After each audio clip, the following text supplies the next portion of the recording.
ನಮಸ್ತೆ, welcome to Akash shines. ಇವತ್ತು ನಾವು ಸೋಲುಗಳ ಬಗ್ಗೆ ಮಾತಾಡ್ತೀನಿ. ನಾವೆಲ್ಲರೂ ಲೈಫಲ್ಲಿ ಒಂದಲ್ಲ ಒಂದು ವಿಷಯಕ್ಕೆ ಸೋತೇ ಇರ್ತೀವಿ. ಸೋಲು ಗೆಲುವಿನ ಮೊದಲ ಮೆಟ್ಟಿಲು ಅಂತ ಕೇಳೇ ಇರ್ತೀವಿ.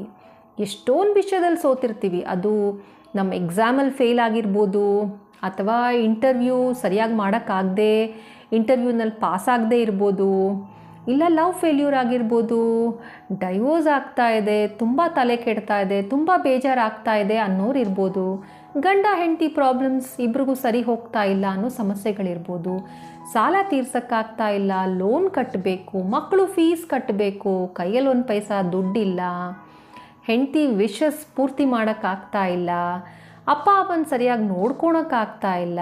ಈ ಥರ ಸುಮಾರು ವಿಷಯಗಳಲ್ಲಿ ನಾವು ಯಶಸ್ವಿ ಆಗದೆ ಸೋತಿರೋ ಉದಾಹರಣೆ ನಮ್ಮ ಜೀವನದಲ್ಲೇ ಇರುತ್ತೆ ಅಲ್ವಾ?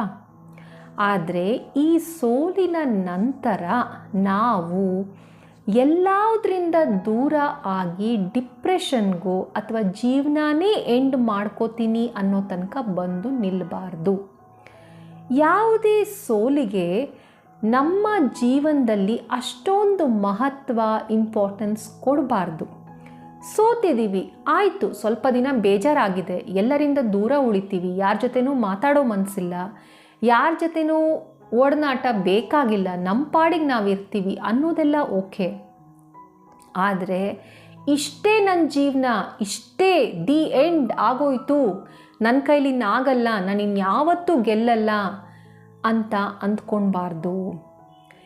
ಈ ಸೋಲು ನನ್ನನ್ನು ತುಂಬ ಆಳಕ್ಕೆ ಅಥವಾ ಹಳ್ಳಕ್ಕೆ ಬೀಳಿಸ್ಬಿಟ್ಟಿದೆ.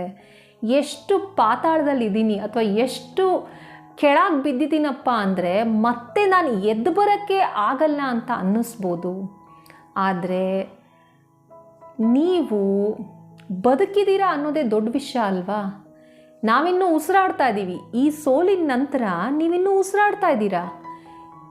ಊಟ ಮಾಡೋಕ್ಕೆ ಊಟ ಇದೆ, ನಿಮ್ಮ ತಲೆ ಮೇಲೆ ಒಂದು ಸೂರಿದೆ, ನೀರು ಕುಡಿಯೋಕ್ಕೆ ನೀರಿದೆ, ನಿಮ್ಮನ್ನು ಪ್ರೀತಿಸೋರು, ನಿಮ್ಮನ್ನು ಇಷ್ಟಪಡೋರು ಇನ್ನೂ ನಿಮ್ಮ ಜೀವನದಲ್ಲಿ ಇದ್ದಾರೆ ಅನ್ನೋದೇ ದೊಡ್ಡ ವಿಷಯ ಅಲ್ವಾ?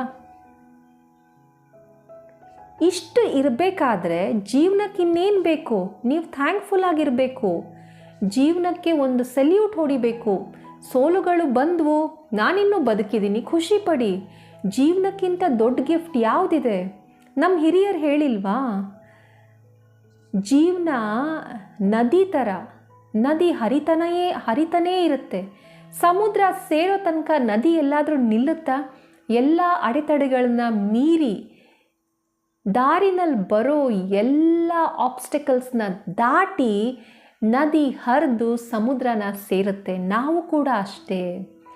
ನಮ್ಮ ಜೀವನದ ಉದ್ದೇಶಗಳನ್ನು, ಧ್ಯೇಯನ ಮುಟ್ಟಬೇಕು ಅಂದರೆ ದಾರಿನಲ್ಲಿ ಬರೋ ಸೋಲಿಗೆ ಹೆದರ್ಕೊಳ್ಬಾರ್ದು.